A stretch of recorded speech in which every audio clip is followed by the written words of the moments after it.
Hey guys. Sorry, I'm trying to bring up some stuff.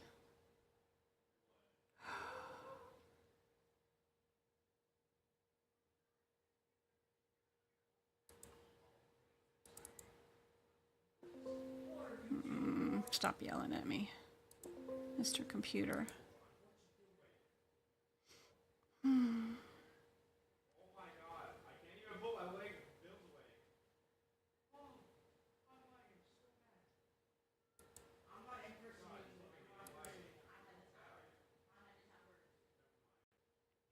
Sorry guys. I just don't have anything planned, and I am trying to bring up something real quick. You guys let me know in chat what you want to know about while I'm working on this Word document. I've been visiting with I call her Aunt Shy, but she's younger than me, but she's just a sister from another mother and father, but she's still family, and has been for a very long time. She's Aunt Shy to the boys. We didn't get to see her at Christmas, and her husband had to go out of town, so she flew him out of Vegas airport, and then on her way back home to Cali, she stopped by here to see us and the boys. But we had like an hour's notice, and yeah, I've been trying to visit and hang out with her.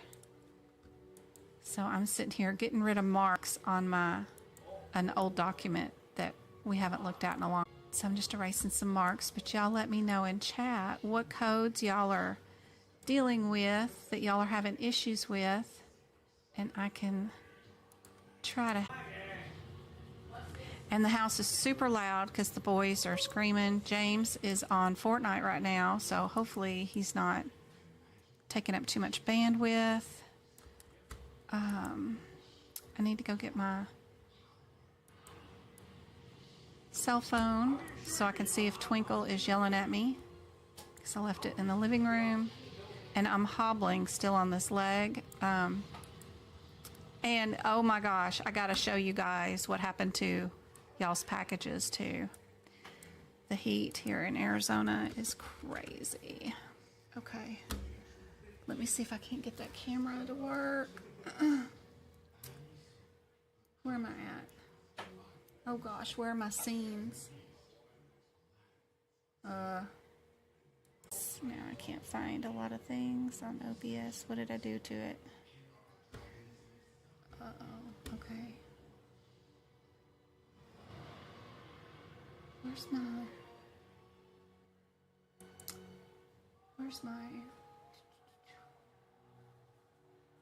I don't know.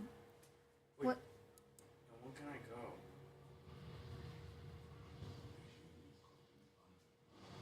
Anytime after Friday. She picks up Chris on Friday the 14th.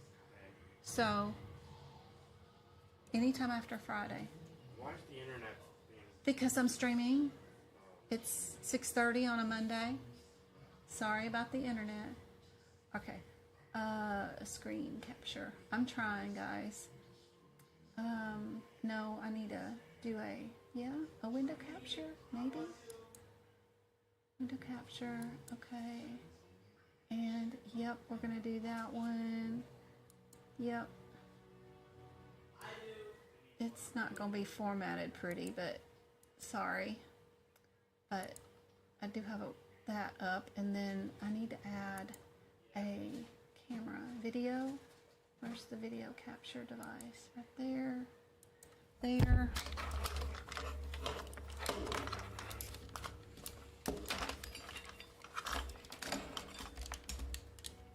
And oh, it's not hooked up. Where's my mouse? Okay. Unhook. Oh, what in the heck did I just do?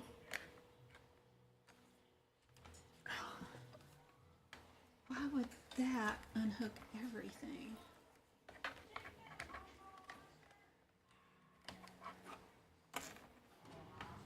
That makes no sense.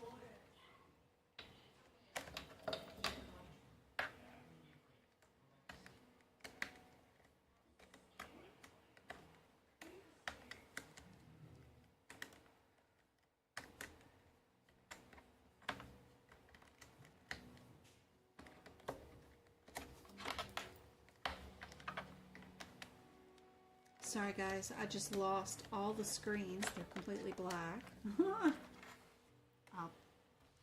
come on. There you go. Okay. There we go. There we go. My other camera, why are you not showing up? Come on. You can show up, I promise you can.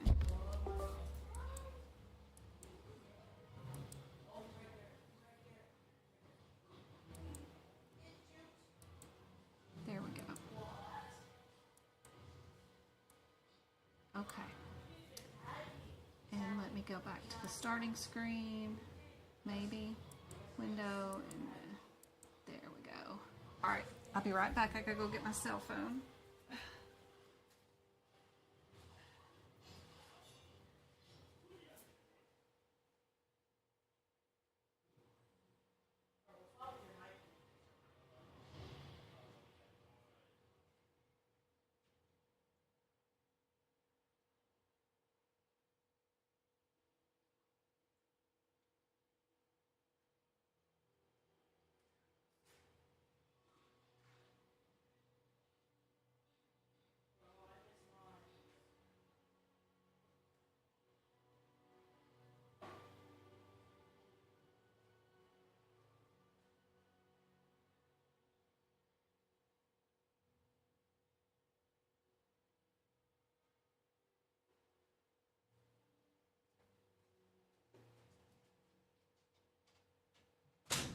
Okay.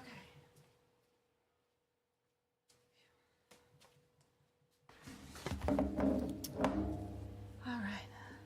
I did take all those packages, you know, of all those free items that I was trying to give away to the post office today, but the heat of the car got rid of the people's addresses and part of the barcodes. They all look totally crazy. 25 packages, and the heat eroded part of the barcodes. I got them into the post office, then started looking at them and was like, oh no, this does not look good. So I've got to reprint all my labels and make sure that I guess it's my printer paper, because heat is going to be in the mailboxes, right? Even if they put them in the mailbox truck, the heat is still going to be an issue. So whatever paper I got from Amazon in my printer is defaulty or something. So I've got to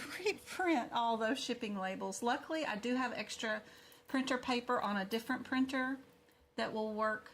I just have to go pull all those labels and reprint them. So round 2 on that.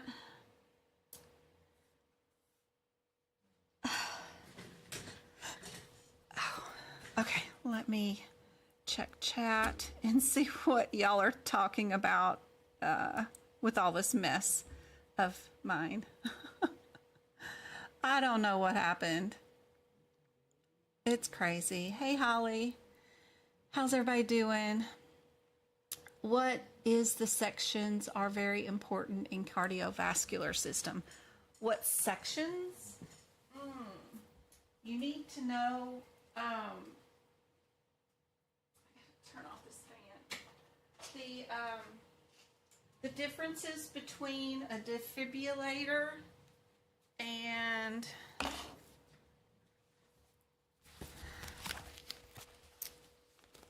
help me out, guys. My brain. A defibrillator.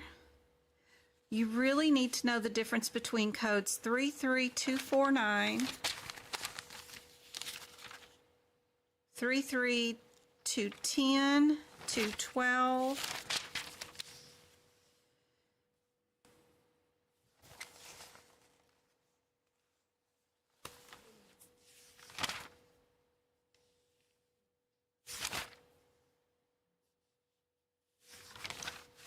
You need to know about that paragraph here on, let me get that back up. On the bottom of page 235, it's at the beginning of the cardiovascular section. There's this paragraph on the second column at the bottom, and it tells you a whole bunch of codes. Like there's 50 codes right here that include radiology and interpretation, but the CPT code descriptors don't say that they include radiology and interpretation. You need to go to each one and add that in to say that it already includes it.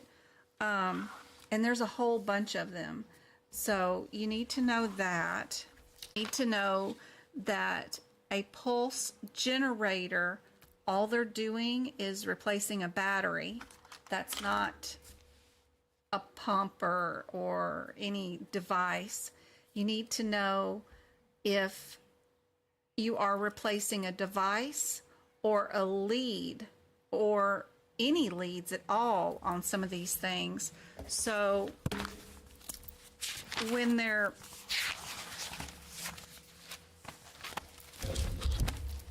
in cardiovascular, you know, you've got a device that you might put into their heart to keep it bumping. Sometimes they need an electrical wire to go to a particular part of the body to stimulate it too. So one question will be just replacing the little battery in there where they go in and put a new watch battery in it. And that's all they did. Sometimes the question will be that they replace just the device, even though it has leads, but they leave the leads there and all they do is replace the device and just reattach it to the leads. And then the last thing that you need to know is if it's a brand new implant, how many leads do they have? And that's all. And of course, you know, you need to know your differences between arterial or venous.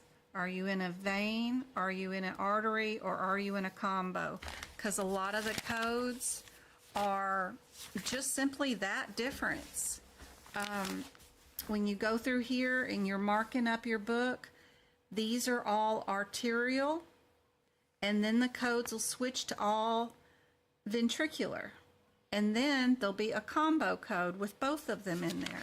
That will help you a whole lot in cardiology, for sure.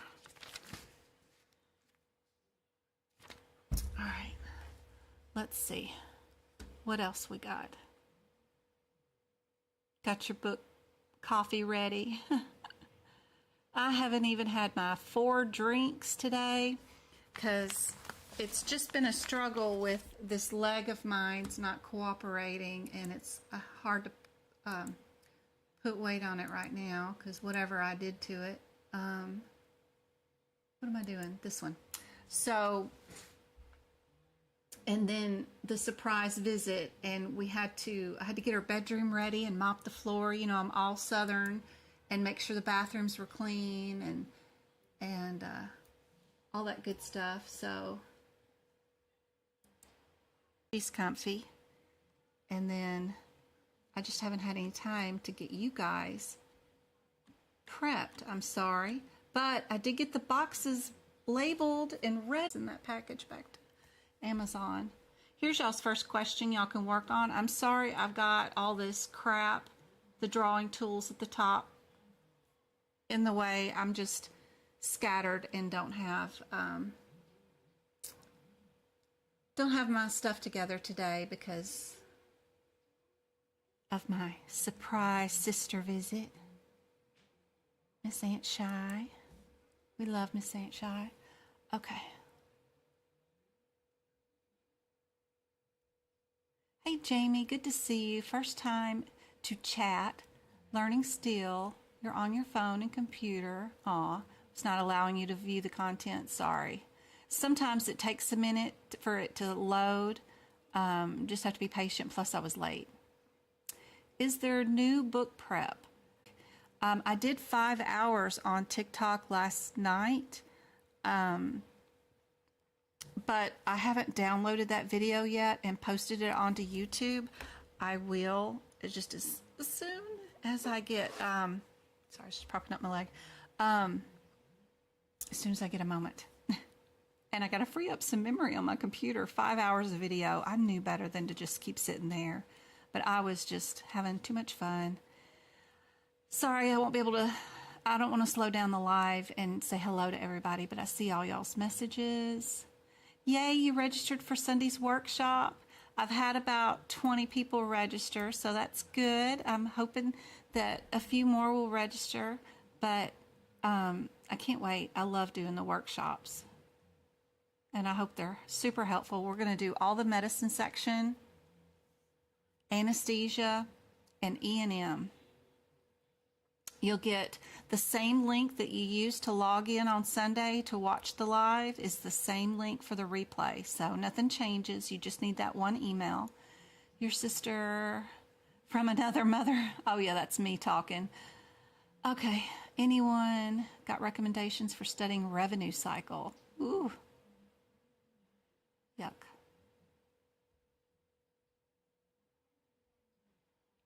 I hope you're okay, Go-Kart, and we're able to hear. Hey, Jen. Let's see. I finished recycling all the out-of-sequence codes. Yay! While chasing 3 kids. Good job. That's a chore and a half. I still haven't finished it all the way through the 2023 book. I've about given up on that darn book. The new one's going to be out next couple of months anyway. I'm sorry, Renee. I hope you guys can hear. Sorry if I make a lot of noise. I don't have muscle pain in my bone or muscle pain. What I have is a lightning bolt nerve that is pinched. So it's the femoral nerve, the nerve that runs along your femoral groin area. And when I twist or lift my knee up, it shoots lightning bolt pain for just an instant, and it's enough to take your breath away. And then it goes away, but yeah, when it catches, man. So sorry, I'm making all kinds of noises. You should see the faces I'm making too with it, because it's like I've been electrocuted, shocked with a stun gun, and my face gets all... Yeah, it's funny.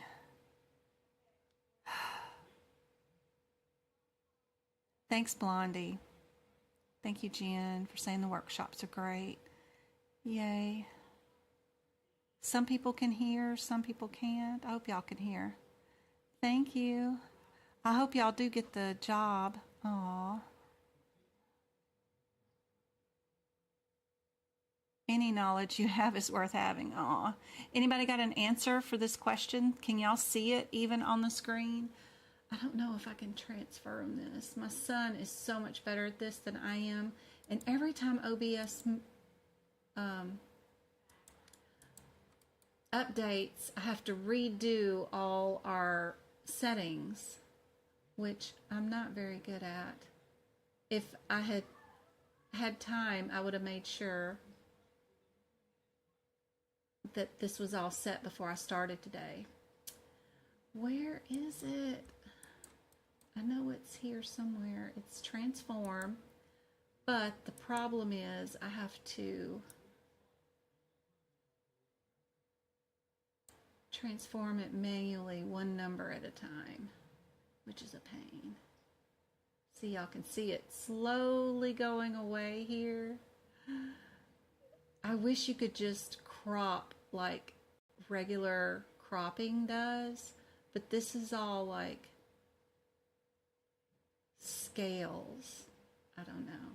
It's a pain. But okay, I got that, I got that. Way, yeah. That way we can make room for chat to show up. I just have to hold this down forever because it scales. It doesn't crop. I don't know. These genius men make these applications and they forget how to make things a little easier. It's a coming. It's a coming. This is a COVID question. Y'all, I'm making this ICD-10 page thing that y'all can download that has my top 10 ICD-10 things to look at that'll probably be on the exam. And then I'm trying to compile a bunch of practice questions just over that area so that, there we go, that looks better a little bit. I think. I don't know what y'all are seeing on your end, but hopefully y'all can see the entire question now and chat.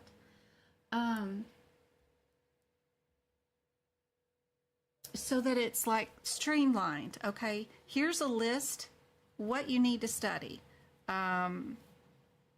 CKD with blood pressure issues, right?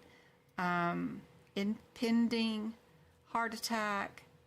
What do you do with CHF and hypertensive disease? How do you diagnose all those combo things? Do you need 1 or 2 codes? So it's just a list. And then that way you could do your homework and go find all the questions with hypertension in it. But any questions that I have made for you guys, I'm going to put on this list to show you the examples of what I'm talking about. And then that way y'all have an efficient way. Okay, this is how I'm going to study ICD-10 going forward. And then I'm going to make one for CPT and one for hip picks. That way you've got just a list, these top things, instead of the whole book. It's just my suggestions. I hope I'm right. But I think it'll be helpful. I think instead of a huge thing full of tons of how do you code everything in the ICD-10 book, we can deal with all that later. All right. Okay. Thanks, Go-Kart. I'm glad you can hear now.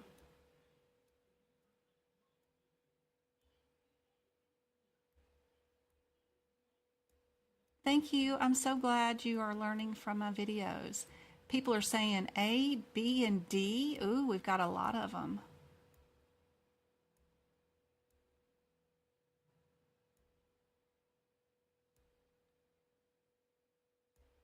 Please don't edit that video. I need a lot of your content. I have a test in 2 days. Which video are you talking about? The TikTok 5 hours? It's just kind of like back-to-back questions because all I did was bring up an old Word document of radiology and some other guideline areas and brought up those practice questions, displayed them on the screen, let y'all work on the questions while I worked on that study guide. But I answered questions and stuff and hung out with everybody. Any other questions about any other codes? I'm trying to look through chat to see.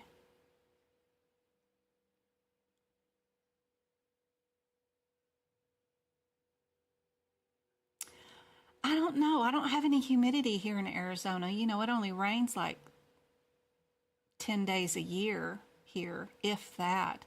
So not a lot of humidity. It was just really hot. I don't know. I think the paper that I got from Amazon was bad. And my printer paper is inkless. So it's not an inkjet printer, what I printed those things on. This is a thermal printer that prints on paper without ink, which is interesting. But I didn't know the thermal paper could be affected by heat afterwards. It's not supposed to. The post office seemed to think that my tape that I used to tape over the labels somehow did something to the thermal paper to remove their thermal printing on it. I don't know what I did, but I'm glad I caught it. Who knows? Huh. Yeah, if I was in Texas again, yes, somebody is on a course. Who's the person that I'm supposed to be helping them work through their AAPC course? Is that person on right now, by the way? I just remembered. And yes, the resequencing of codes. So you might get a question on the exam too, guys, that will ask you which one of these codes is an add-on code? Which one of these codes is a resequenced code? And the cool thing about those kind of questions is you have an appendix in the back for that. So when you get a question that says, which one of these codes has been resequenced, and it has the hashtag in front of it, you can come to Appendix N. They're in numerical order, at least, and you can go through answer A, B, C, or D super quick and find one that's on here. I usually pull these sheets out and I put the page number down where they're at in case I need them.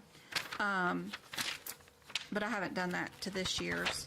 But that particular question is easier handled that way instead of going to the one that they pick. Like if they pick this code, well, no, that's not an add-on. That's not a resequence code.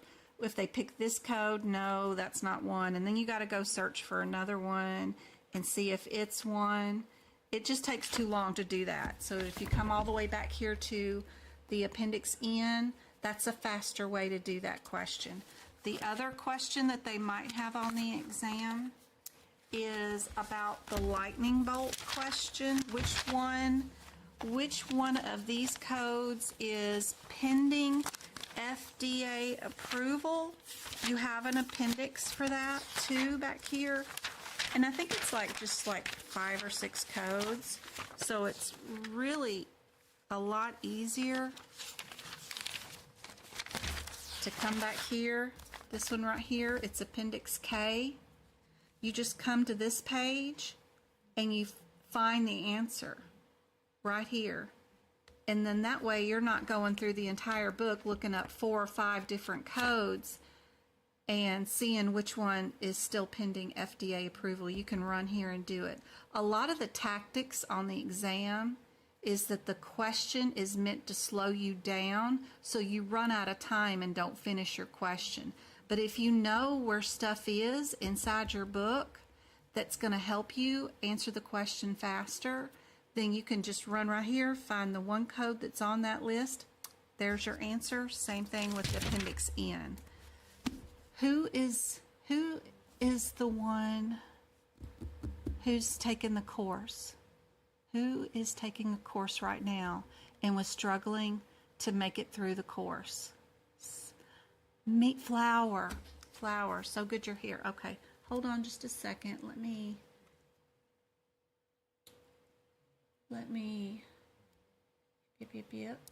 get rid of that, and let me show y'all the answer to this one. Y'all are D. And let me bring up another one real quick. While y'all work on this one, I'm gonna find something for, I gotta show Flower something. We've been talking this week on stuff, and I want to be able to show her. Okay.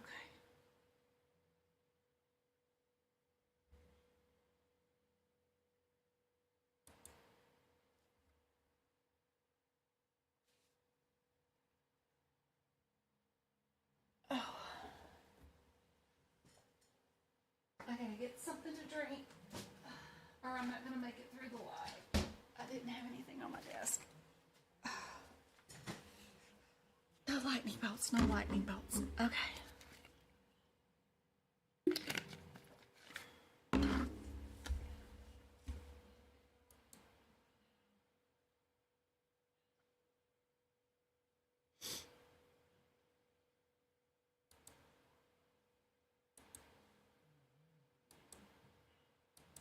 Okay, that's a different window screen. Okay. I'll have to do another one.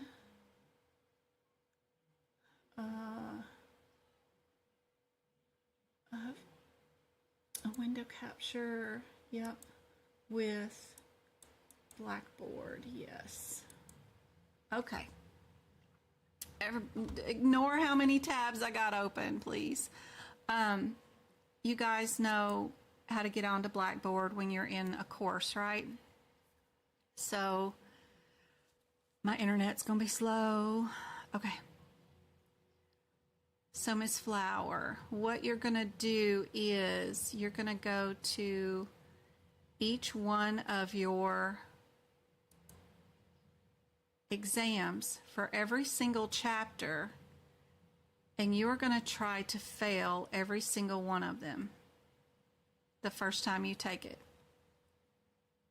Okay?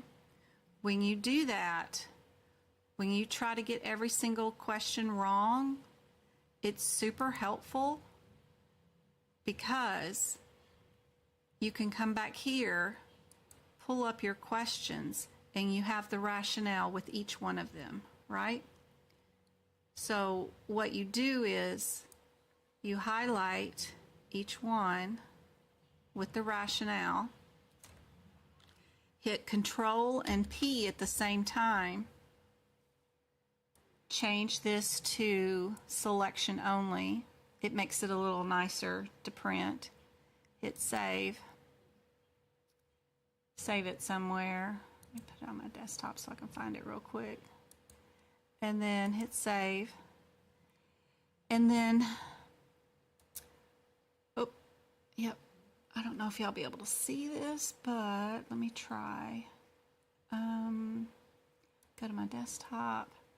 I'm going to bring this PDF back up. I don't know if y'all can see this.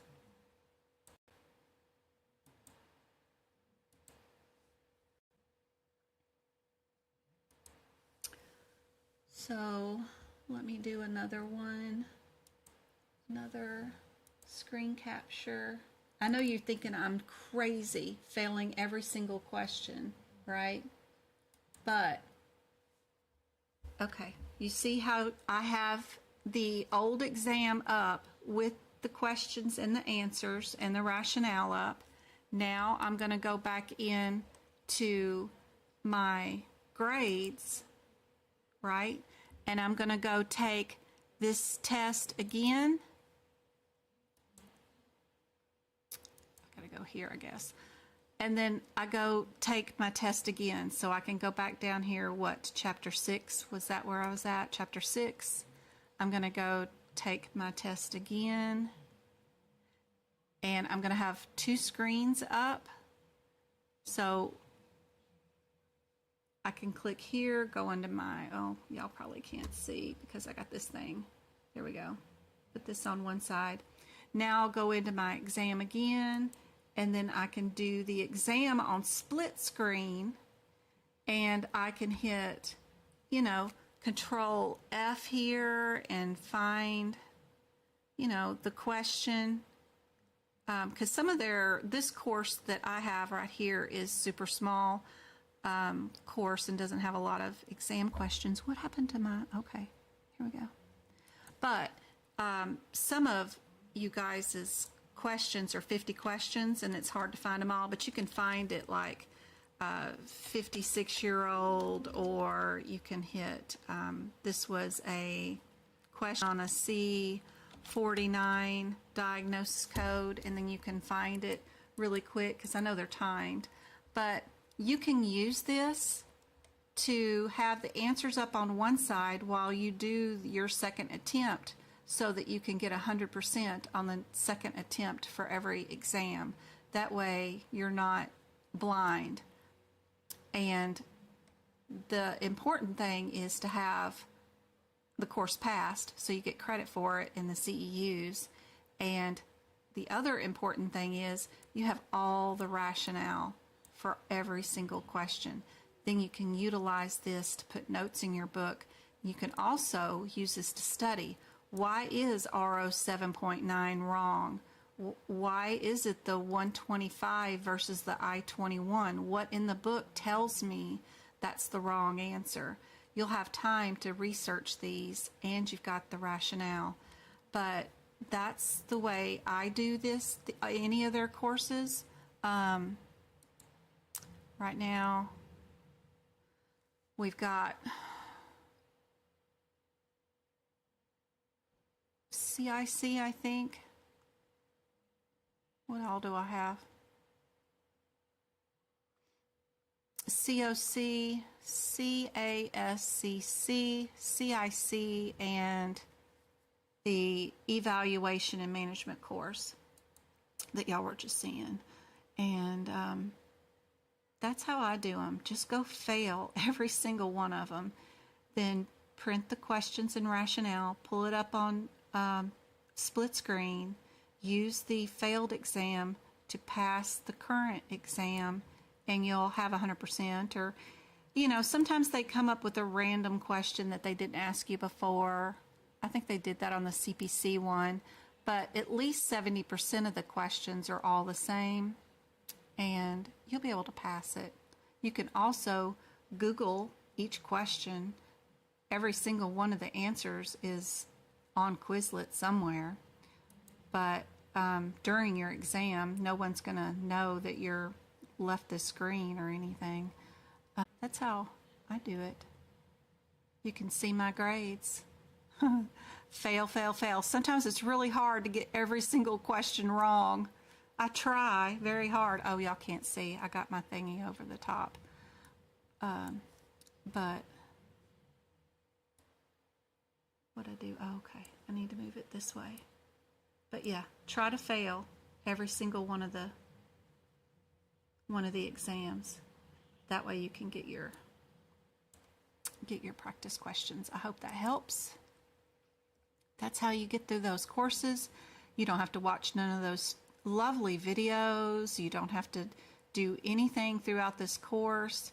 The only other thing that I would recommend downloading and having is just the each chapter PDF, that little sucker.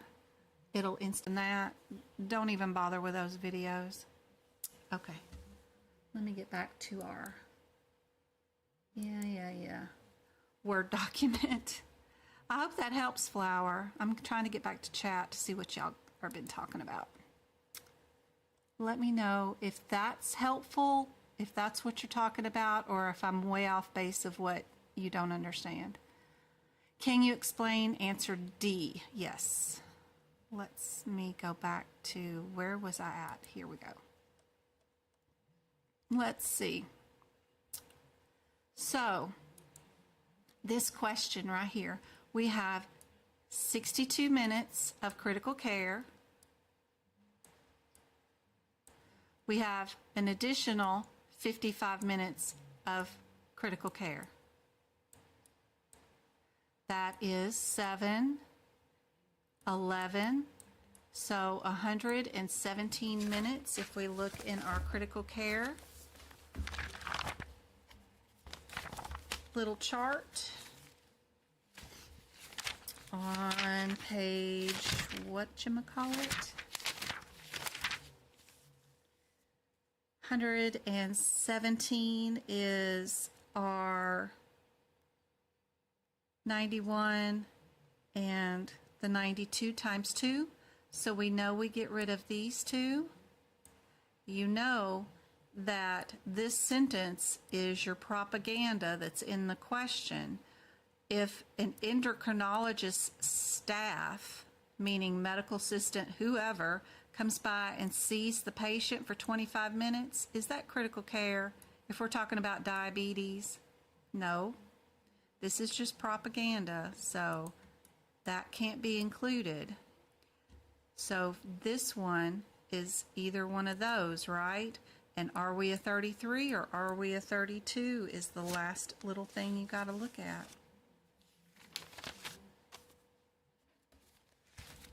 That's how they came up with D. So they did 25 minutes for subsequent visit, for that diabetes visit. That's how come. All right, and then this one,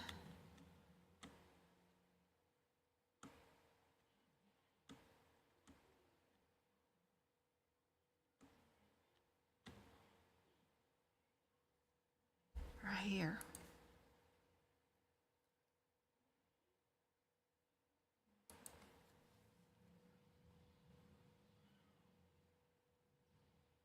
Where did Flower go? I sent an email. chapters are 30 pages, and by the time I'm done, I don't understand the material. Yeah, the only thing you need to worry about is those chapter exams at the end and what data they hold. That's the most important thing. The rest of the course is really full of so much stuff that will be unhelpful. It's stuff you got to take in bites that will take years to learn. I mean, I've been in these courses for years. I've already done the COC back in 2019. I did the CPB, the CPC, CIC, COC. They gave away all those free. And then all these other courses. I still don't know everything. Oops, hold on. Oh gosh. But it takes time. There's no way you can learn all that mess at one sitting. It's not you. It's just too much information. Accomplished, those end of chapter review exams, most important. Super important. Yippee yippee.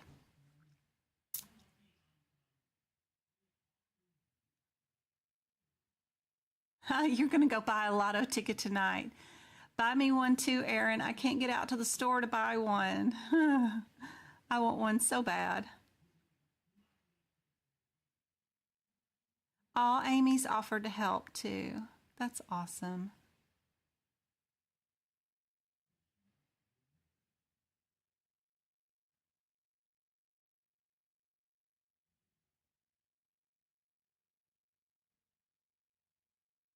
The last days before the exam, just practice exam questions.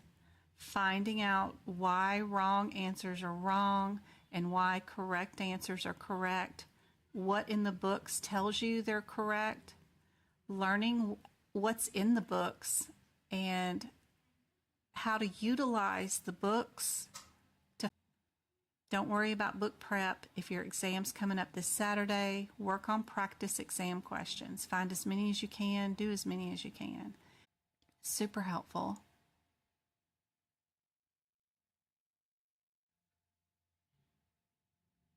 Only won $7. Aw.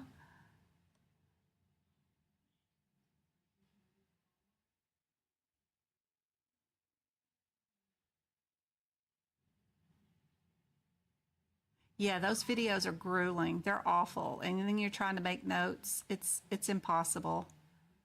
Just ignore all that. The PDFs are great. I download those and save them for later. And if I have a question about a particular area, I'll go to that and see if there's any examples there. But I don't use it to study with. There's no way. It's just too much info. It's like they put it all in there to slow you down so you don't ever pass. The only thing you need is the end of chapter practice questions. That's it. You're going to learn more from those than you will anything else that you've read in those chapters.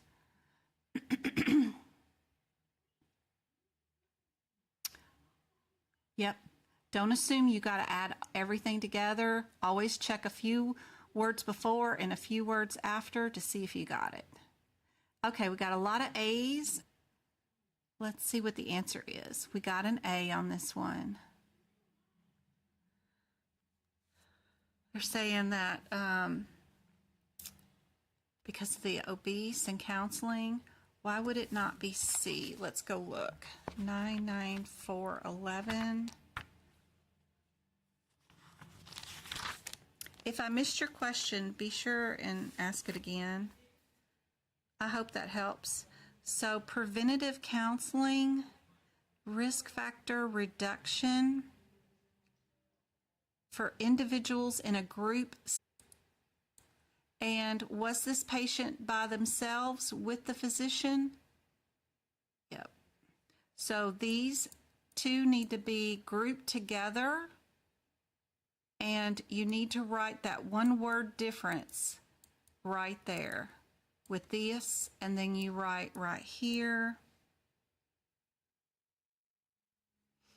Well, the 01, the 02, the 03, and the 04 are individual. It's more than these, but that's your one word differences that are in my notes if y'all want them. Does that help?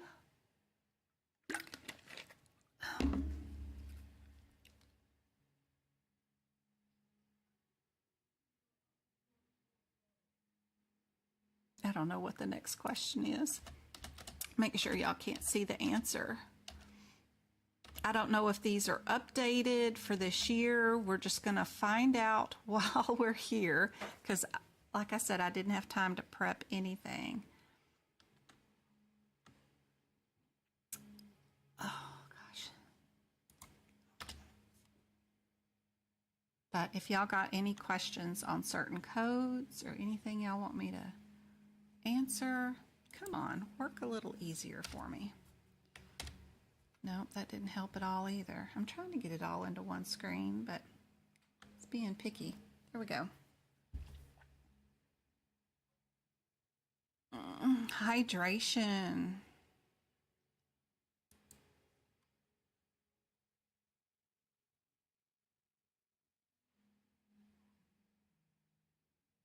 If we subscribe, I've been meaning to ask. Of course, all the lives are there. If you're a subscriber, you get to rewatch those. Absolutely. And you get to watch a lot of videos that I publish, you know, just as tips and tricks and stuff like that. And there are some free workshops, like I give one away every year on my birthday, and another workshop I give away free on Christmas. So there's only 10 a year that are paid, and those are private to everybody on YouTube who is a member, who's a paid member on the YouTube channel, gets to see those, and they also get to see behind the scenes videos where I do book prep when I'm at home, and y'all get to watch me put notes in the books page by page. So that's just part of the paid membership, but there's over 500 videos out there for all free. Is it blurry? So what you do if it's blurry is make sure that your settings on the YouTube channel are set to a good video quality. YouTube has a default. It has a default setting. So when you click on my video, let me get rid of them dang advertisements. Oh, skip that. Up here at the very top of the YouTube, you'll get that little wheel. There's a little wheel up here. And when you tap it, it'll come up with this screen that says quality, and quality is really bad at 420 right now. If I tap it and use higher, it'll change the quality of the screen to a 1080p or something, and it'll make it much clearer for you to see too. So super helpful. Thank you guys for all the thumbs up during the videos and all the hearts and loves and stuff. It's really helpful.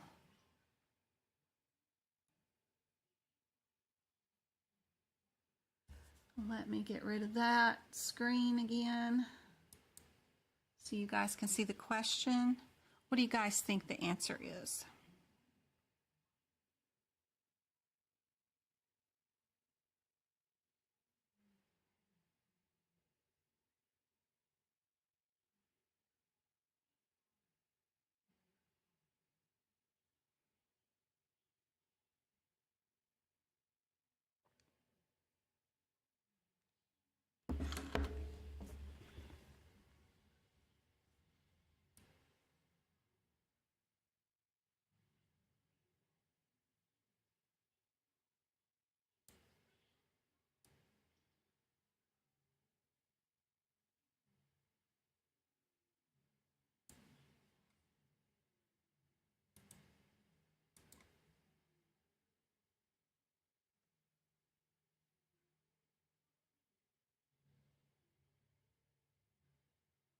Hey, Martha, no worries.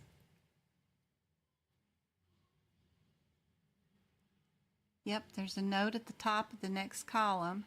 So, how long do we have? We have from 9 to 10. So, we have 1 hour and 15 minutes, right?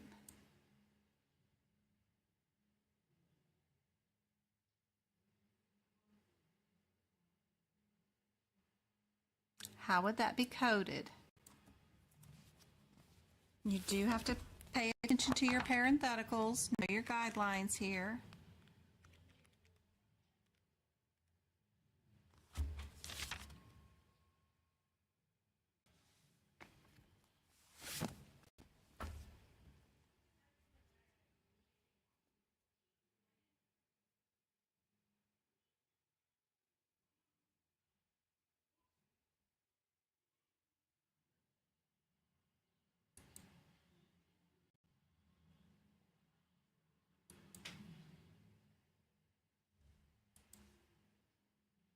A is the correct answer. You have to hit 1 hour and 31 minutes before you add this code. I know it looks crazy, but I promise that's the truth. If it's 1 hour and 30 minutes, it's still this answer. If you write during the exam, then you don't have to worry about what you don't or do know, you know. 1 hour and 30 minutes is just this answer. 1 hour and 31 minutes is this answer, I promise. It makes no sense, but they have that one parenthetical report, 96361 for hydration infusion intervals of greater than 30 minutes beyond 1 hour increments. What that sentence means, because it's got no recognizable logical language in it, it means that 1 hour and 30 minutes must go by before you bill for your 61. Don't ask me why they can't just say that.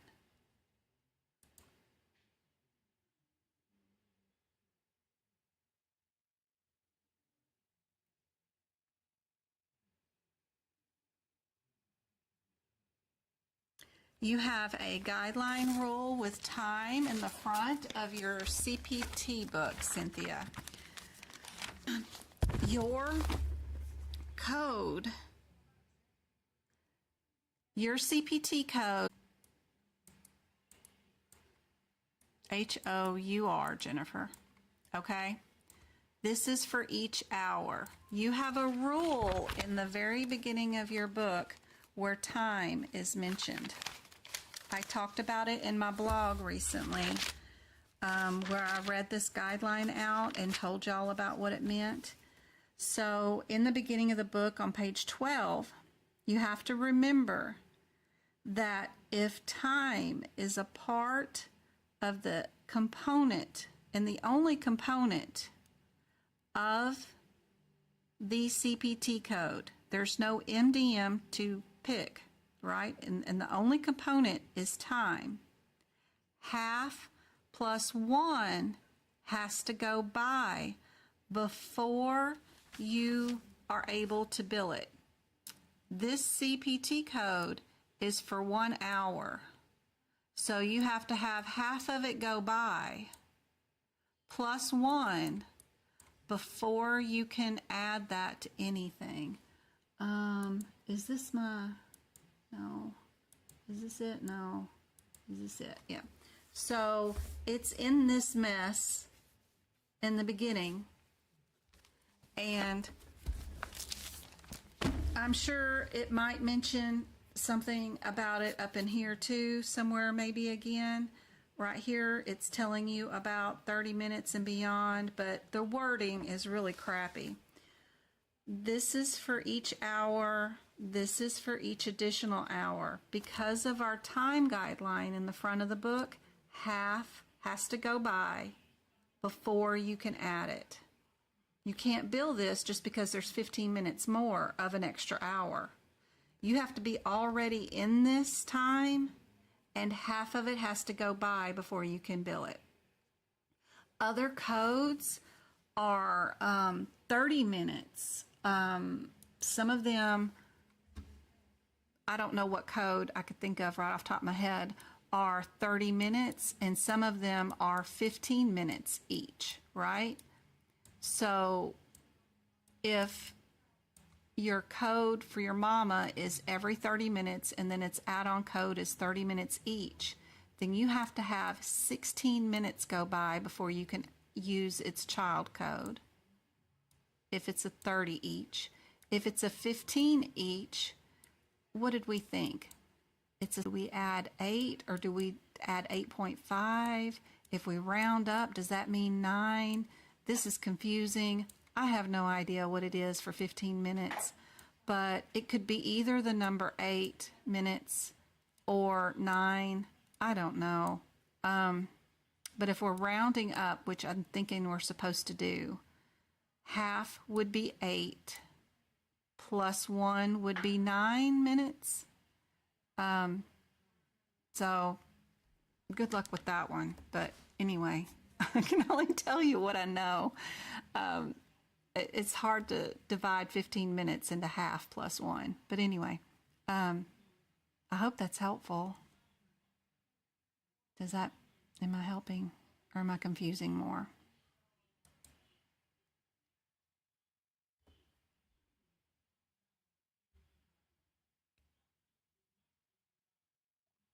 I see a lot of retracted questions. Lois, did that help? I came across a question. How is a visit for a supervision of a normal pregnancy coded in ICD-10? Do you use O codes or Z codes? Supervision of a normal pregnancy. We're going to use both codes, O and Z codes. Will there be a new live book prep? Yes. I still haven't finished the cardiology book notes. I haven't finished the medicine section notes and musculoskeletal and Appendix L.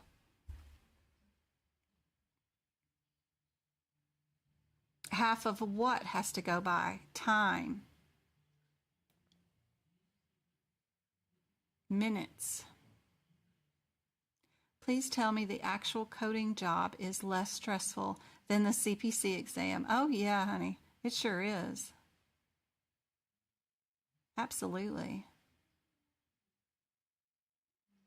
I hear your voice in the exam. Good luck on that one. If Jen doesn't know, woo, we're up a river with that one. I mean, I have no idea. I have to do some more research on the 15-minute one, but you know, I'm good on this one. They're going to ask us on the hydration.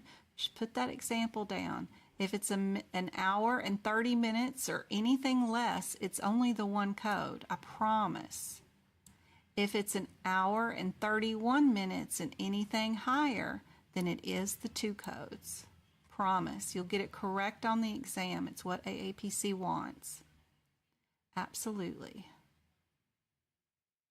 You cannot bill for an additional 15 minutes. You can't bill for an additional 20 minutes. You can't bill for an additional 25 minutes.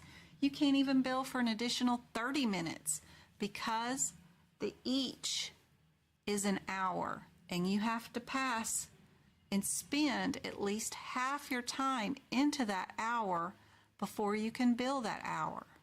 They're not going to let you bill 5 minutes of an extra hour. That just is rude, right? Although your hairdresser might do it, the medical community can't do it. Yes, OB, I was working on some OB questions about that recently.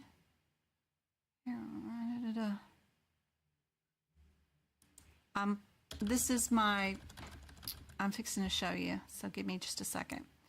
You asked about this particular type of question. I don't know if it's going to show up, but this is, you know, in the very beginning, I was telling you about what I was working on yesterday for 5 hours, was this list of the top 10 diagnosis situations that I think y'all should study for. Go find all the practice questions on it, and then I'm working on some practice questions for you guys for it.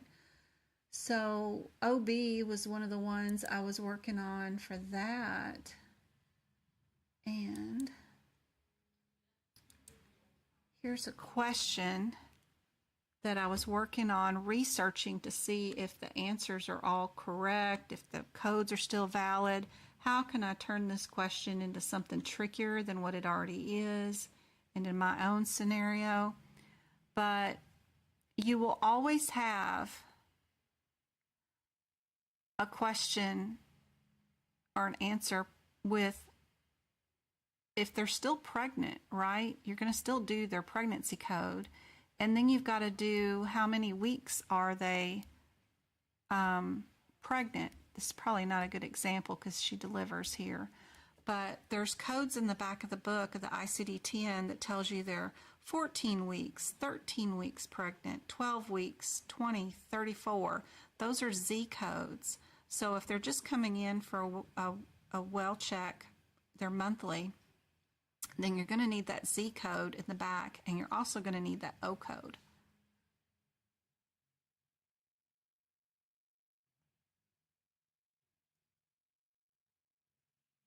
What I would do here is find out my differences between the 6.2.3 and the 6.2.8. Whatever that difference is, search the question for that. That eliminates 2 answers right away, and then figure out if I'm a Z37 or if I'm a Z38. I would not go down to the zeros. I'd stop at the Z38 and Z37 first to make sure I'm in the right area.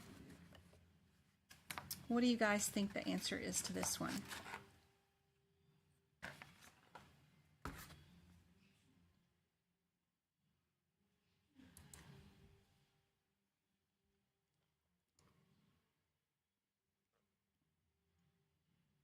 I can show you, Patrice.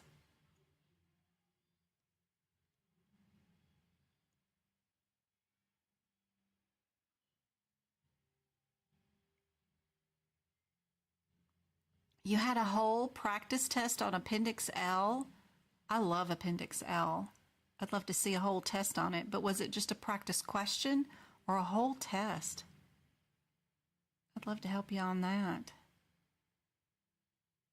Okay, let me go get up. I had Pocket Prep up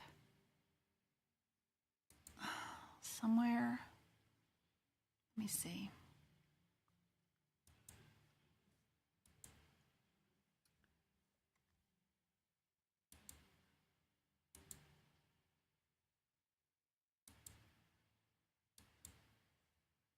Let me see if I can. Oh.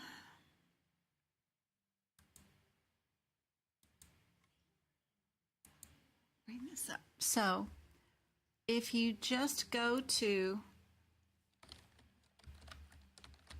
pocketprep.com,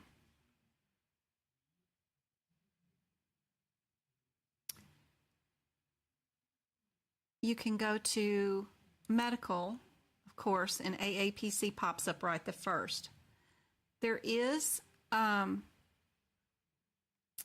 thing right here. It's a pass guarantee that if you do purchase the 3 months for like $34 and you don't pass your certification exam, they'll give you 3 more months free. So, but you don't pay for the $14, you pay $34 for 3 months access. The cool thing is you get this on your phone or on your desktop, and you can, this is cool because you have a question of the day and they keep up with your scores. They have questions in all 17 areas of the CPC exam, and you get to keep up with what's going on. And they tell you what page numbers the answers are on. So super handy dandy. And their questions are in the APC format.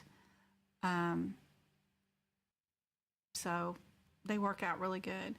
They also have a blog. If you go to the blog, that blog has the place where you can apply for a grant to get it for free.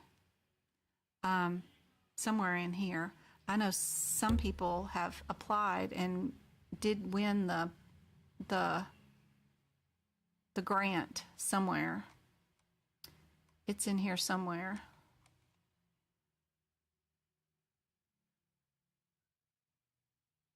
I've shared it too before.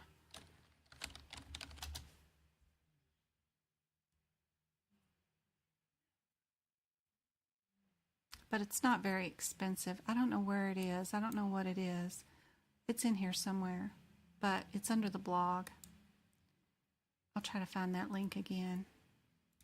But it's super handy dandy. It's one of those memberships. When you do log on and you do sign up and you do pay for it, it's like a membership. Every 3 months or every month, they're going to charge you automatically. But it's super easy to log in, go under your account, and unregister your debit card or whatever. So if you sign up for 3 months, you can go on and hit cancel your membership, and then that way it won't auto renew. You can do it the same day, and then that way you don't have to remember to go back in there. But it'll still let you have the access for the 3 months that you just bought. So that's handy to do. But it keeps you tracked. It'll nudge you and tell you, come on back in and do some more questions and stuff. So, one more area is if you have money, but you just are running out of practice questions, don't forget that the COC is much like AAPC's CPC. It's all outpatient surgeries. There won't be any E&M for office visits, but there's plenty of E&M for hospital visits, all that kind of stuff. If you have the money, there is a whole set of exams A, B, C, D, all that stuff that you can purchase under COC. For another $150, you get another 300 questions from AAPC. Not every single one of the questions will be CPC related. There'll be a couple of revenue or auditor ones, but 90% of them are just like CPC because they're all procedures. They're all OB. They're hospital E&M. So they're just a little tougher questions, which is great because if you practice those, then you'll be able to pass CPC too. Just saying, if to CPC. But this is a much cheaper option. 500 questions for $30 is great. Great, great, great.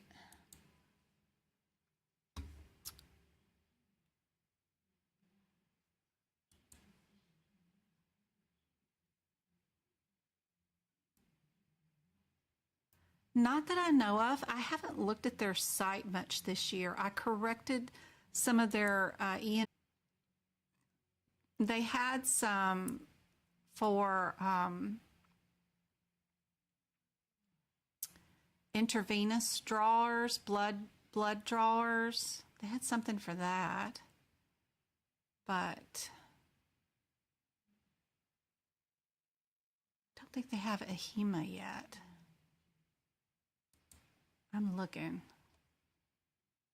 What do you guys think the answer is for this one?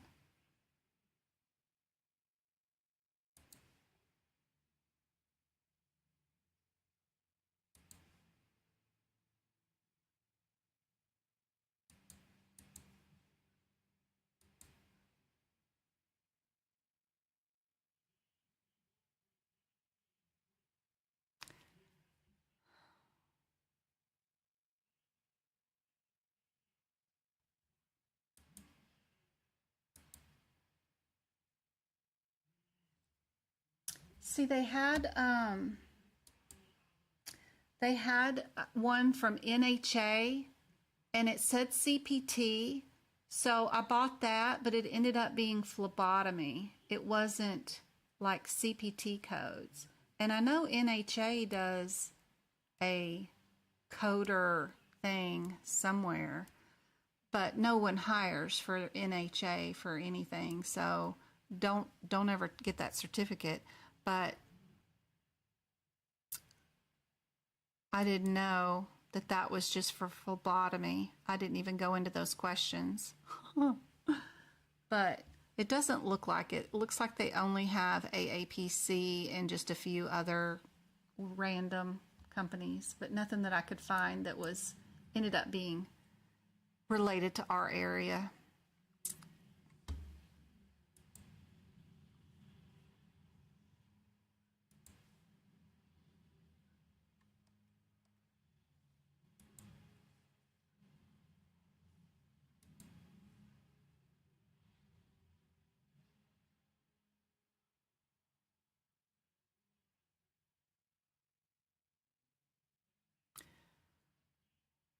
Some of the answers are wrong in Quizlet because they're made by humans. I mean, heck, some of the answers are wrong on AAPC's practice exam questions.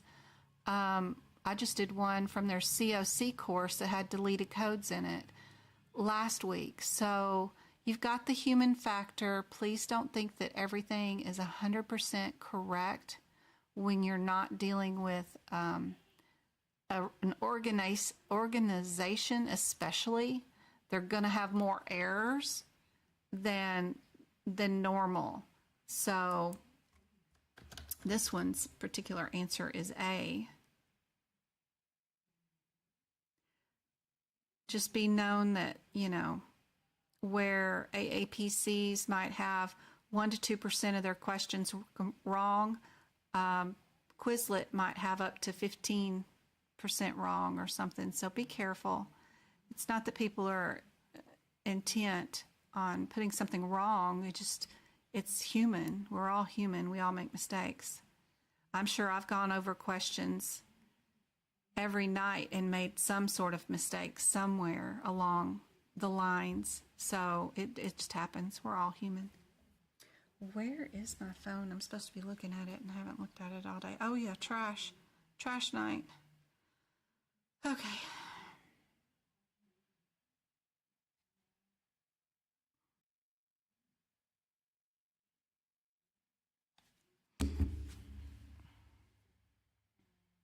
Any other questions in certain areas?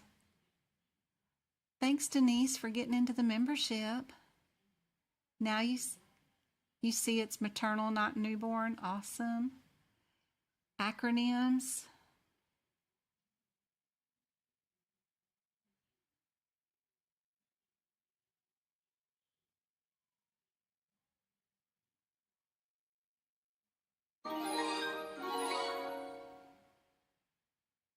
Yay.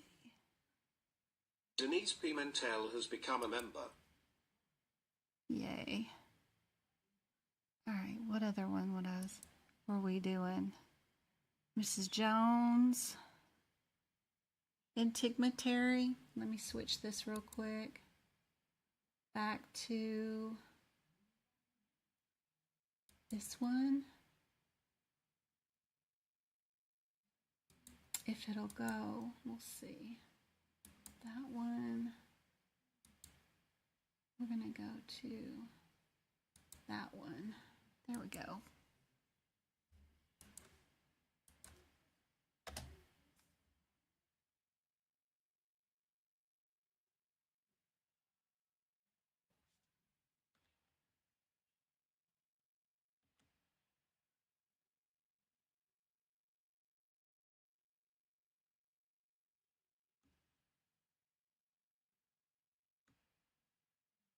I'm trying. It just does not want to see. And all my cropping went away again for some reason. Jeez, Pete. Somebody had a code, a question about a 5,000 code. What was that? That was way on back. 58558. O and OB. 5, 8.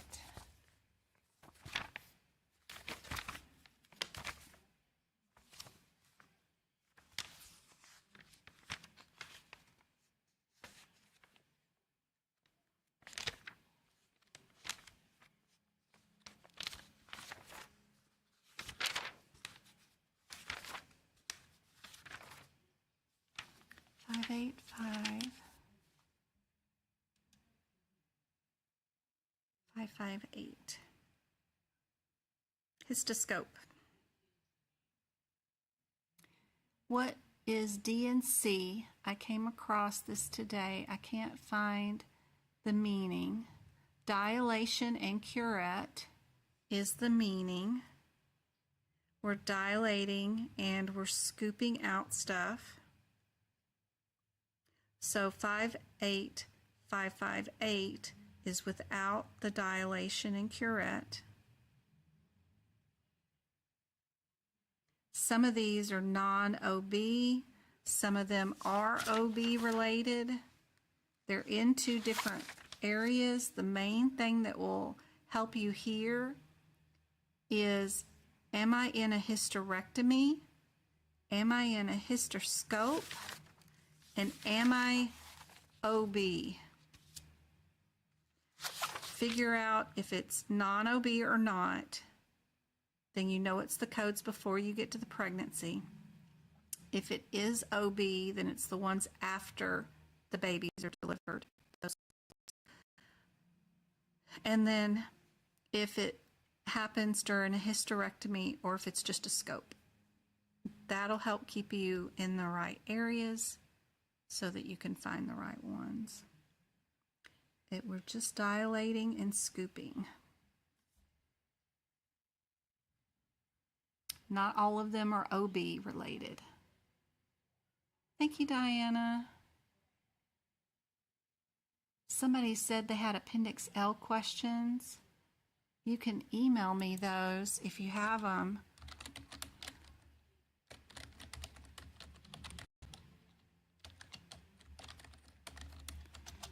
You can email me there and I can see if I can help you with whatever practice question it is. Don't forget, you can post questions in Discord and somebody's in there 24/7 will help you with what the question is and how to find the answer. Discord is completely free for you guys. It holds 2 years worth of my information all in it. You can scroll backwards. You can do searches for any questions. You could probably do a search for OB or whatever and find every conversation anybody said about a hysterectomy or whatever and find all the practice questions and things that other people have already done. Their question about the order of the right brachial. All right, awesome. So what we can do there, let me find my camera. I forget which one is camera now. There we go. So Appendix L is divided into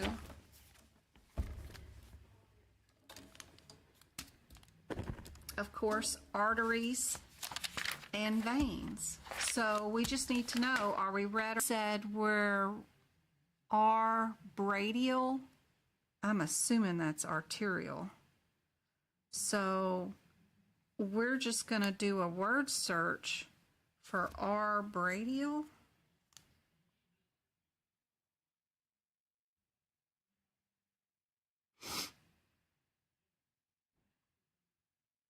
I got R cerebral. Brachial is going to be in the arm.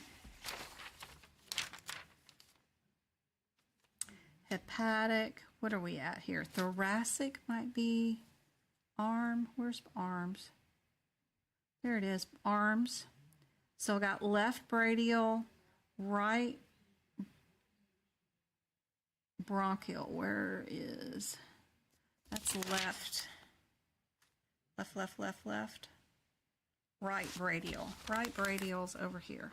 Right brachial. Right brachial goes, the beyond order for it is the right profunda or right ulna, but it also, if we go backwards, the second order for it is axillary, and then it also starts at the innominate, which it also starts at this is the entry point where they start at, is at the thoracic aorta, and then they thread their way into the brachiocephalic that sends them to the right subclavian, which sends them to the right axillary, to the right brachial, to one of these areas here. And finally, probably ends up at the right common intercellose. The right brachial third order intercostal.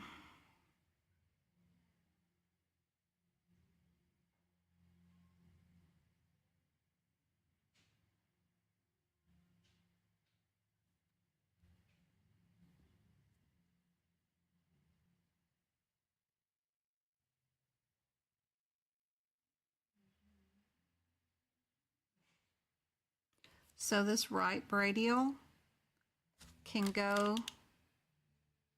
only to things in this, that these two things go to.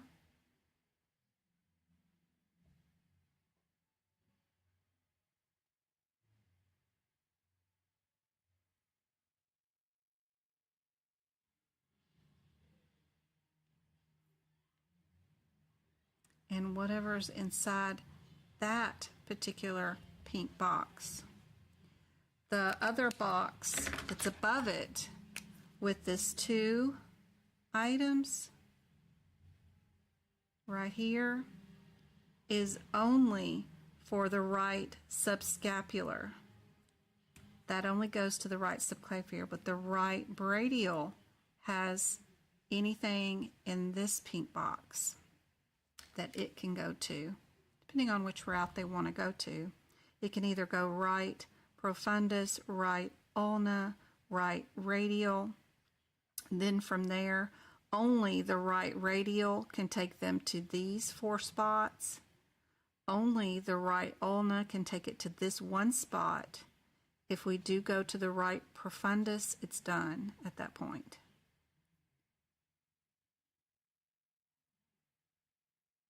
So if we were doing something else and we were trying to find... I just helped her with her Walmart order. She made carrot cake. If we were doing the right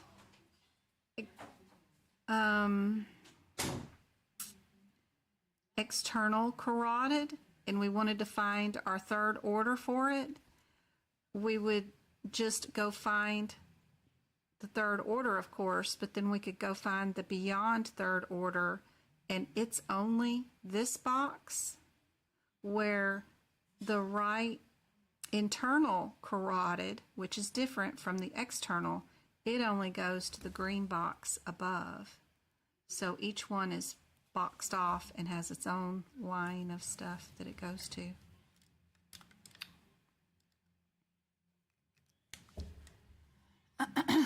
Does that help?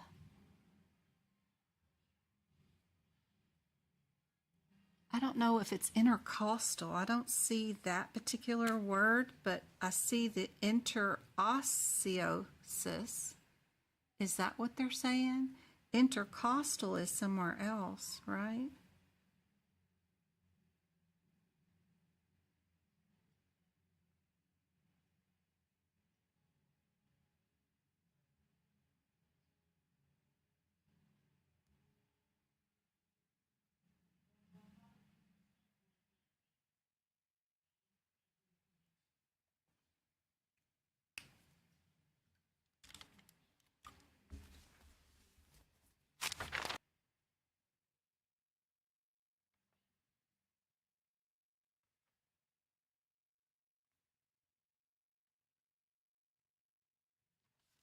The abdominal area does all your leg, femoral leg, chest, arms, thinking about the body parts that they're attached is helpful.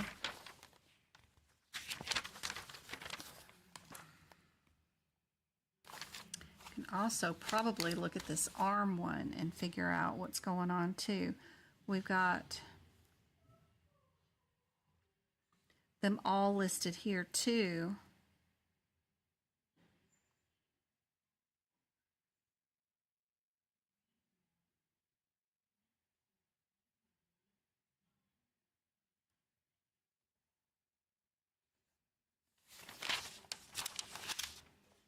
Hold on, I'm gonna go yell at my children.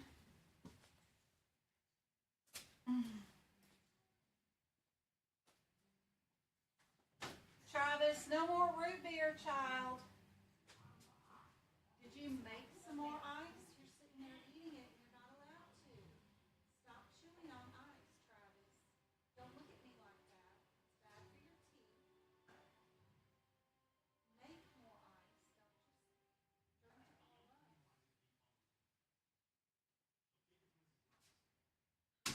He always waits till I start a live, and then he'll get out a ton of ice and start chewing on it. You're not supposed to. It's bad for your teeth.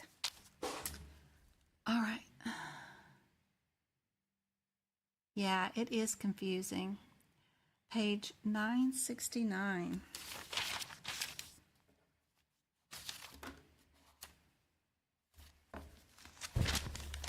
Get out my book from last year. I had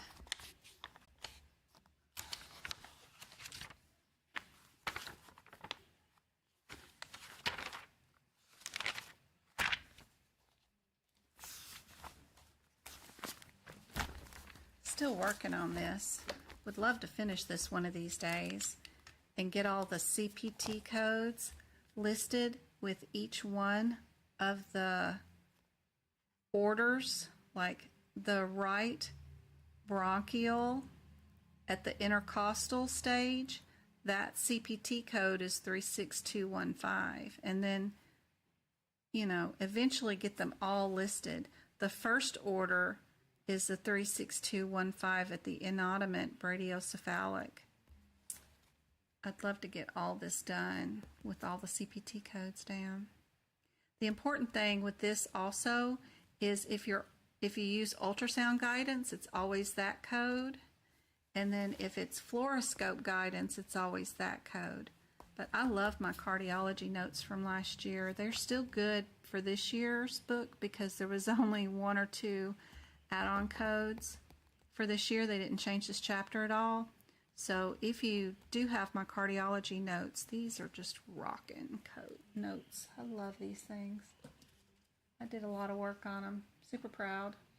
But there's always more to do. I would love to get more of the CPT codes listed here of which one it is and all that stuff. Get them all done. Would be great. I'll eventually get it all done when I get time. Oh, Lord. That's not it.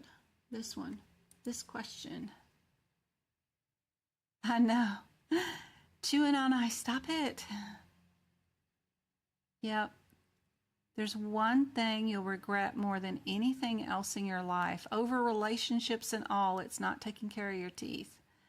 Because our United States healthcare system thinks teeth is a luxury item, even though it's a bone attached to your skeletal frame. They don't consider it health care. They consider it a luxury. You need to take care of your teeth because no one is going to, no amount of insurance is going to, insurance is a farce. They pay like $15 on stuff. It's crazy. When you do have it. All right. This one, some people are saying C, some people are saying B. Let's see, are we in the, we've got two in the 120s. And then it's just a difference. Are we in the 14s or the 16s? Y'all know the difference is there, right? What have we got? C. If your excision is not back and it's not told to you that it is a malignancy, they can suspect it all they want. But unless you have a pathology report that comes back and says it's malignancy, you can't code a 16 for it. You still have to go by the nonspecific. Benign stuff for right now, till you get a report back.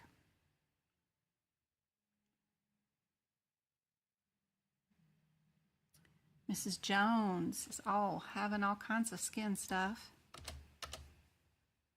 Let's see what's going on with that question.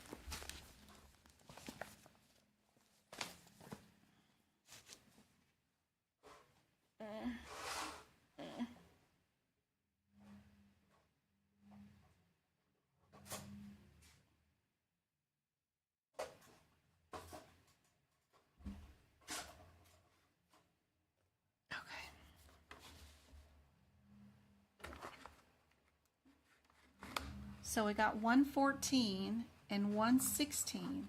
Just knowing that the differences between the second and the third 14s are benign, 16s are cancerous. We have squamous cell carcinoma in here, so you know you can get rid of D. Now you're down. Happen at the second and third digits in the codes. It may not matter what the first code is or the last two digits, but organizing your answers by the second and third digits can help you because headers change a lot of times with that second and third digit. And just knowing and clearing those headers first before you worry about the differences between the 43 and the 42, that'll help you out a whole bunch. Make you faster at the exam too.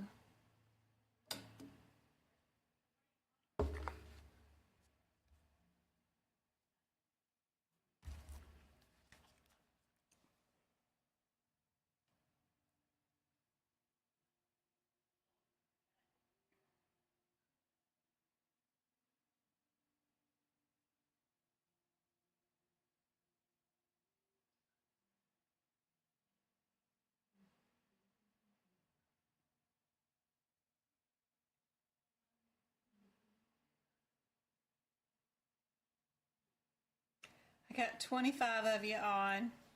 Anybody think about the answer for this one?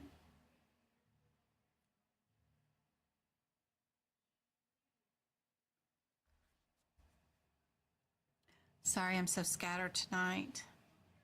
But let's see what you guys think the answer is to this one.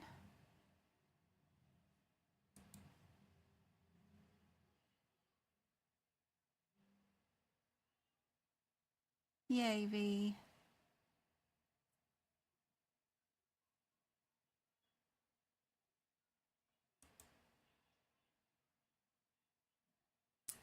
So if you can't do a simple closure with a 16, then what's your answer?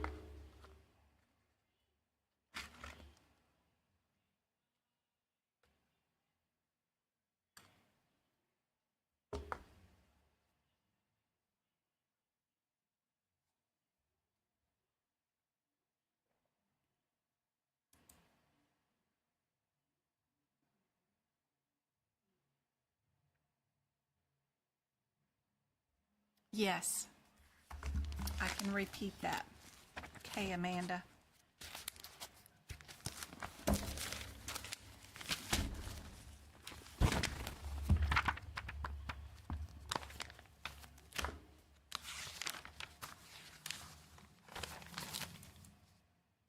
Okay. So, if you look for your codes that start with 1400, Well, 11, 14, right? Your second and third digit is 14. What's the header for all these codes that are 11, 4, something, something? That's your header, the 9. All the codes that start with 11, 11, 6, what are their headers? Back here, malignancy. There's also a list right there of what is considered malignancy. There's also a list right here of what is considered benign, anatomical, whatever kind of terms. So the reason I know that it's not 14 is because I cleared my headers before my CPT code descriptors. If you're going from answer A, B, C, and D and going straight to the code and reading the descriptor and thinking you're going to pass the exam from here, that's the wrong way to do this. You need to group your answers numerically, knowing that if the second and third digits are different, like 2 of them could have been 14, 2 of them could have been 16, whatever, I'm just grouping them because these are all 16, these are all 14, and I'm going to go clear those headers first. Headers first. And my headers for anything that's in the 14s is benign, and anything that's in the 16s is malignancy. Clearing the header. I'm not going to the CPT codes yet, because those CPT codes descriptors are not helpful yet. That's the first thing that I'm doing. So I checked my question. What did we remove? We removed cancer. That's also on that list that's on this page with underneath the malignancy where it says basal cell carcinoma. It's listed right there.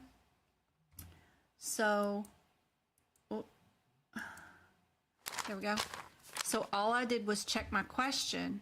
Yep, we're removing something that is cancerous. So I know I can get rid of at least D for right now and got myself down to a guaranteed 75% correct answer, at least. Because I know we can't bill a 14 because that's benign. And we already have a definitive diagnosis that this one is cancer. So I know it has to be a 42 and a 43. Now, this is where I can go to the individual codes. Look at the CPT code descriptor. What's my differences between the 43 and the 42? Anything 2.1 and smaller is this one, and anything over is one of these two. So what's the size of my issue?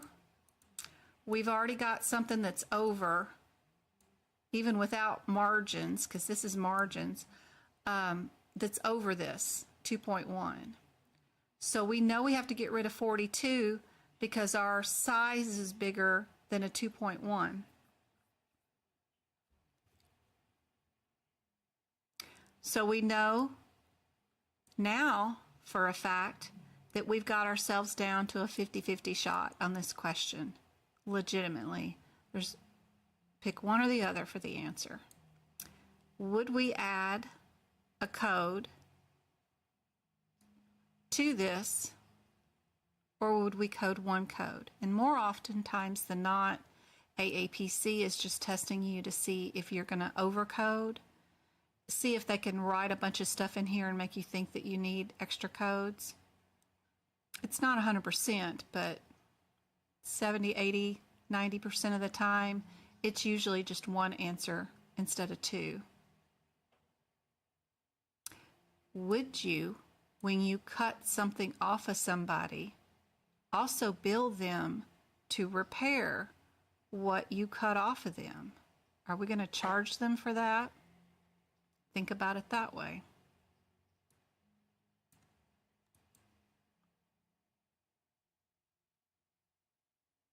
There's your answer.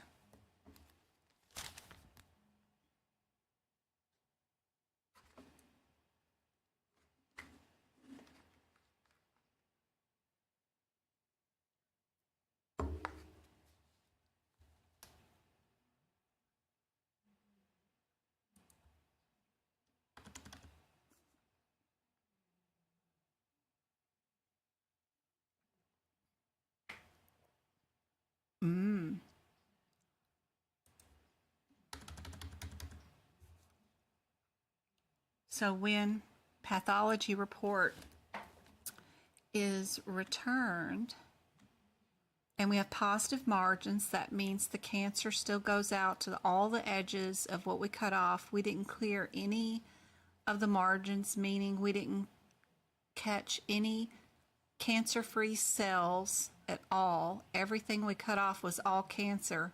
That has to mean we left behind cancer, because if we got rid of nothing but cancer cells, humans aren't that advanced to where we can cut skin off and see with our eyes that we removed all the cancer. So we have to go back into that body and recut around this area again, hoping that below it, under it, above it, and all the sides are all cancer-free. And we sent a bunch of skin in that wasn't cancerous so that we know all the margins are free. But anyway, for this question, a surgeon must take a patient back to the OR and re-excise for a lumpectomy cavity. How would that be reported? What do you guys think?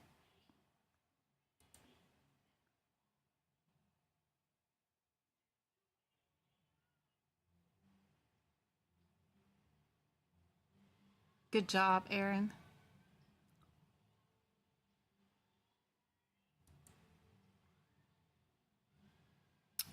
B is correct. Good job.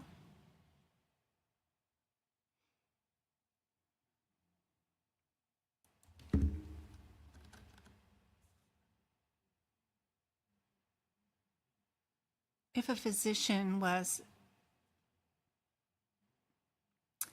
to excise a cyst of cutaneous origin, however, the lesion was deep fascia tissue, what code range are we going to be in?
Aw, probably.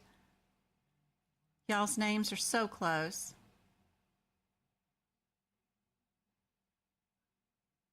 And I'm scattered tonight.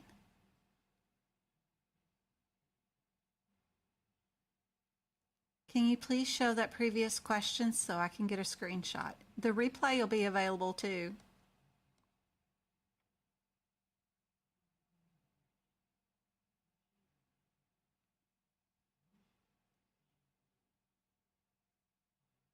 You can also hit rewind on the YouTube playback right now and rewatch any of it while it's playing live. It's kind of funny.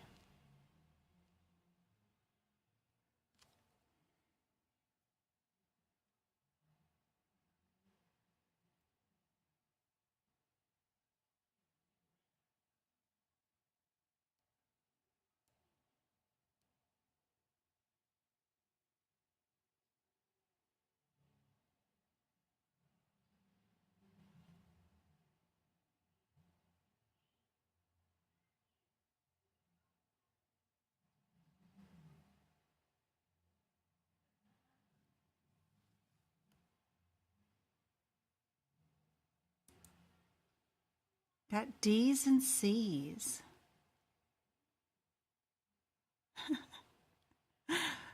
The thunder. This is going to be all musculoskeletal. If you are in the fascia, you are only in musculoskeletal. Subcutaneous and dermis are billed in integumentary in these areas, and fascia, subfascia is all billed in musculoskeletal. If your practice question or your exam question says they're removing a mass, I don't know why it's doing that. Stop it. If it says it's removing a mass or a lipoma, those two are always excised in the musculoskeletal section. Never pick a 10,000 code for anything labeled as a mass or a lipoma. Put that note in your CPT book somewhere in integumentary and put it on the first page of musculoskeletal. That way you'll have it near any of the excision codes of the integumentary area. No masses, no lipomas. Don't code them there. They don't go there. That'll get you a correct answer on the exam. That's gold star material right there. Y'all remember those gold stars they used to give out in school? They were funny. They crinkled up on the end. Somebody shared a picture of one of those boxes the other day. I'd forgotten all about those things. You kind of licked them and stuck them. They didn't really stick, but yeah. All right.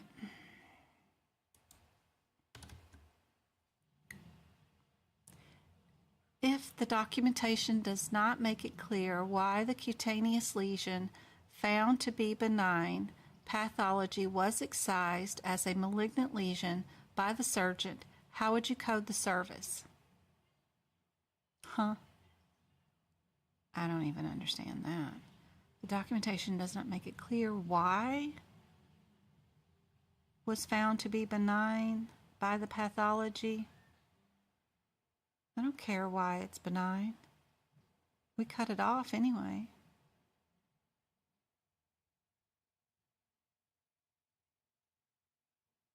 Huh. That's a weirdly worded question.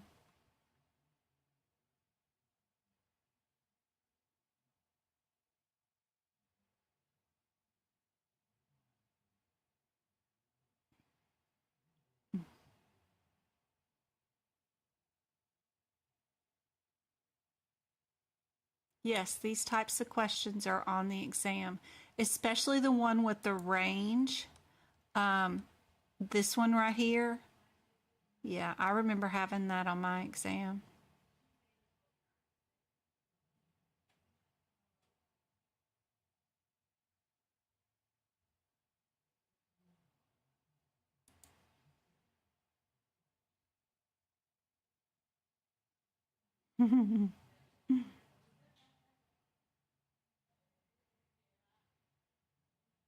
Pathology, because none of these are pathology codes. Does not make it clear why the cutaneous lesion was found to be benign. We don't have to tell you why it's benign. We just have to say it's benign or it's malignant. Why is so many factors, from genetics to environmental to exposure. I don't understand this question at all. But anyway, this is a cutaneous lesion. You want to bill it as a cutaneous lesion. It's not cancerous. So we definitely get rid of that 16. We're not. Sometimes their questions are like silly, which makes them more difficult when they don't need to be, because they're not worth asking questions, if that makes any sense.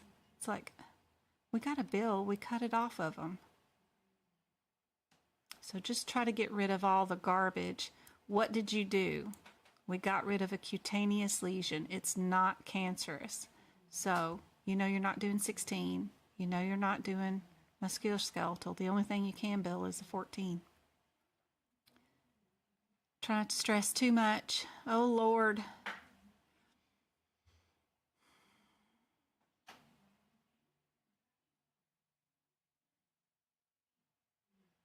Lots of acronyms in this one. They love acronyms. Love it, love it, love it. Look at all that mess.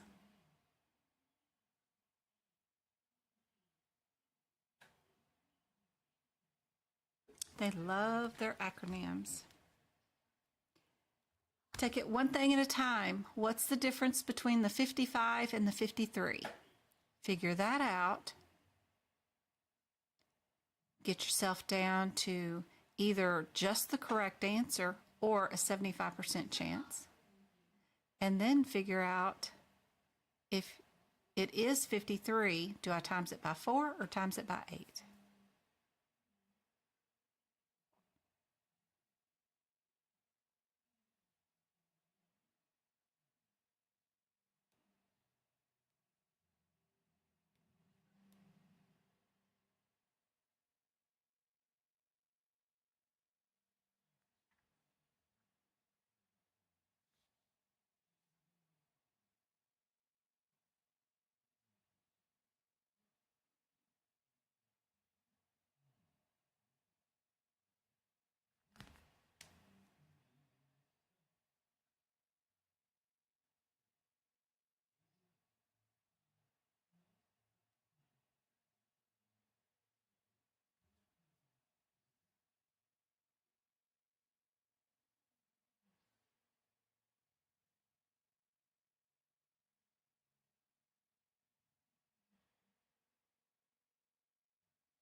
What do you guys think? I got 1A. We're going to end after this question. I'm going to go get back out there with my Aunt Shy and hang out with her.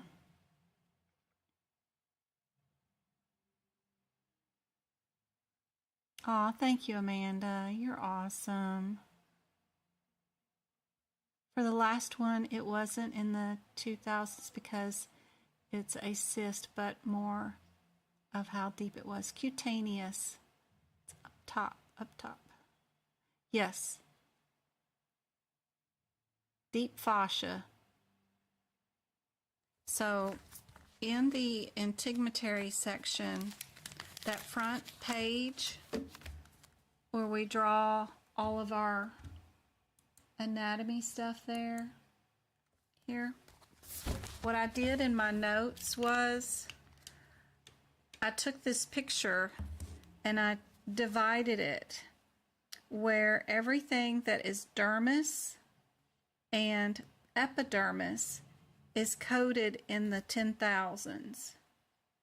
Anything here, subcutaneous tissue, fascia, muscle, bone, here, from that fatty line down, is all coded in the tooth code 20,000s. I also put lipoma, 20,000s are coded there.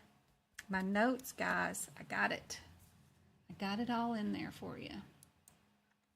Plus, on the chapter headings of the musculoskeletal and above all the excisions and integumentary, I rewrote the note over again in all those areas so that you remember when you're at the codes. Oh yeah, don't code mass here. Mass goes somewhere else. Writing those guidelines in multiple areas helps.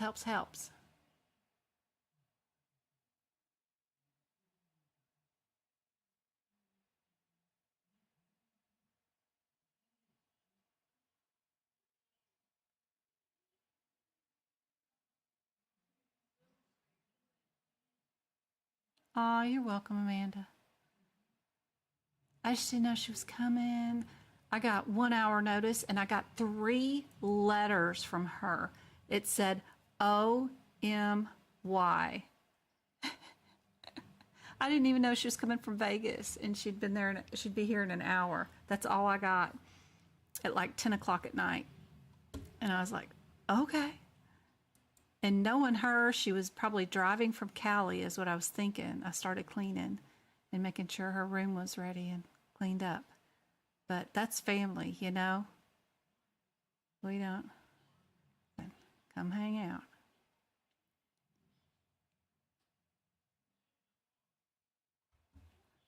All right. Did y'all figure out your differences here? We got 1B, 2B, 1A. We've got A. So page 815, that's probably, I wonder if that's 2022 book.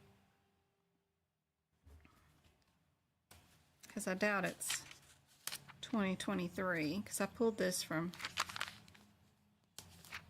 last year's lives that I did, because I figured that would be something I haven't shown in a while.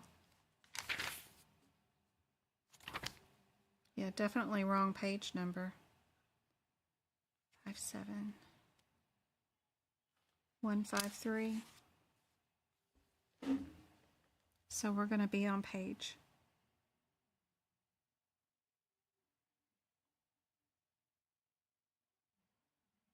They're all out of sequence.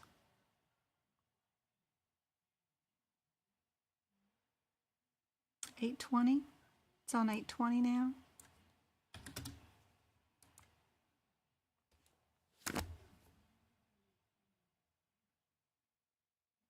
We've got Board Certified Assistant Behavioral Analyst, BCABA. We've got Registered Behavioral Technician for all these acronyms and foolishness we've got going on here.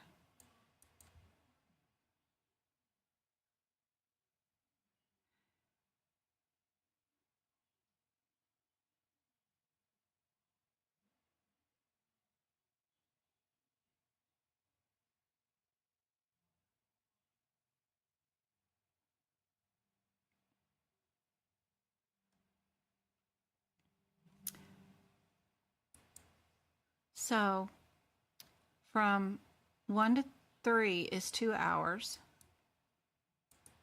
for the RBT.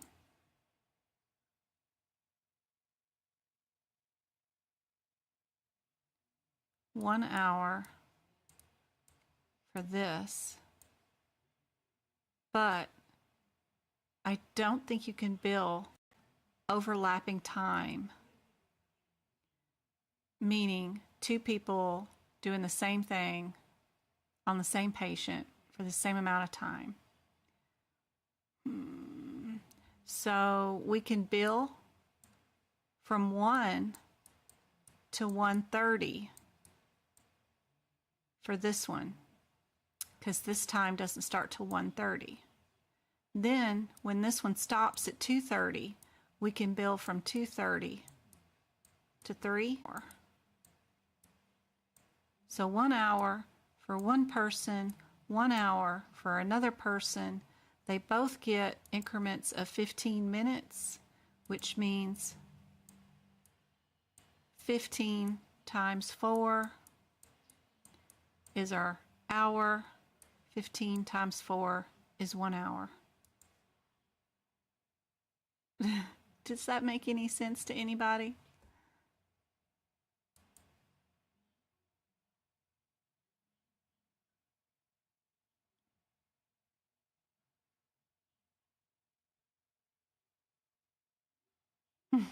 Hey, Deep.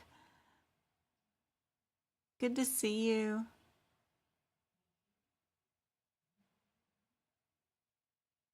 You have at least one aha moment each time. That's great to hear, little Joe. That's great.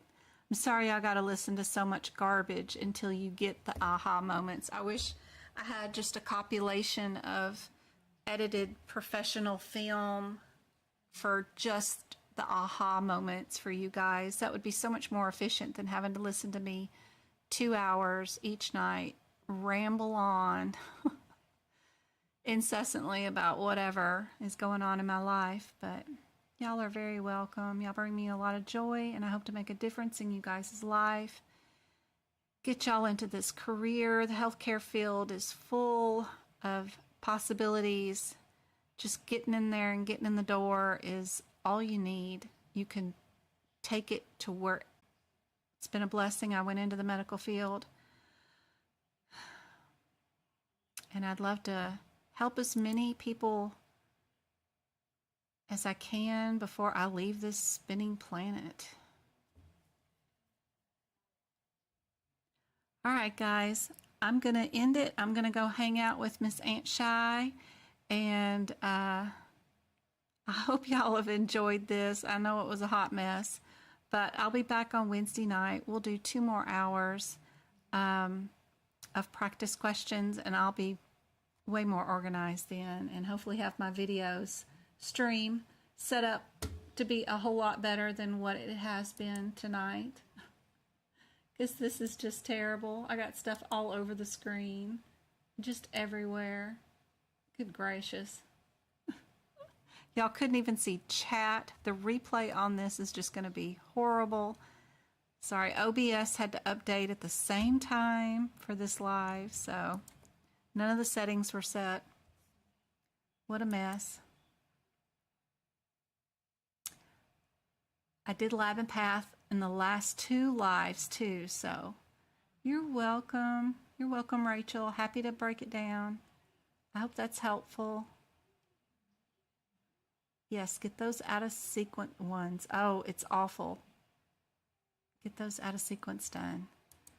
I love you guys. I will see you guys again on Wednesday night, and I posted a new TikTok with another example. I'm trying to get it onto YouTube. I haven't finished editing the crap I got to put on it for YouTube. I have to change all kinds of stuff and put in a bunch of stuff extra when I post stuff to YouTube.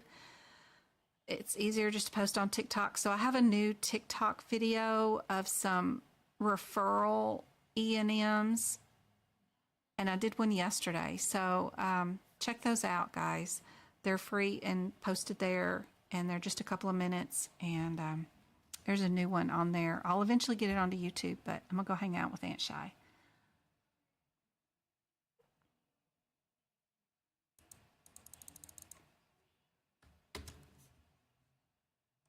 Don't forget about the workshop coming up this Sunday, too. I will see you guys then. Yes, please.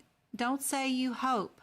No, no, no, no. The energy is that you are and will be passing on Wednesday. Wednesday is the day you're passing. That's it. There's no other choice about it. That's your day.